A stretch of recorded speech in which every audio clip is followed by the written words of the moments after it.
ఒక చిన్న ఊరిలో చిన్నారి అనిత మరియు ఆమె స్నేహితుడు రాజు ఉండేవాళ్ళు. ఇద్దరికీ గాలిలో ఎగరడం అంటే చాలా ఇష్టం. కానీ వాళ్ళ ఊరిలో గాలిపటాలు ఎగరబోయే స్థలం లేదు. అక్కడ ఎక్కడ చూసినా చెట్లు, ఇళ్ళే.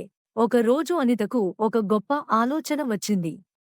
మనకు ఒక పెద్ద మైదానం కావాలని గ్రామ పెద్దలని అడుగుదాము అని అనిత ఉత్సాహంగా చెప్పింది.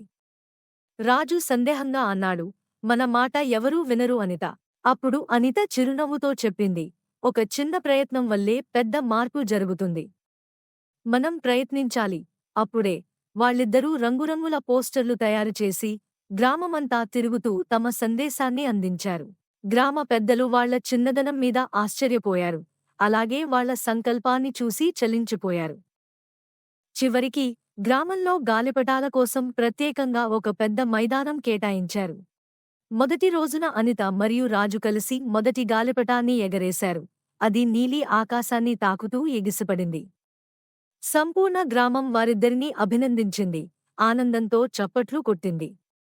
చిన్న కలలు కూడా ప్రపంచాన్ని మార్చగలవు.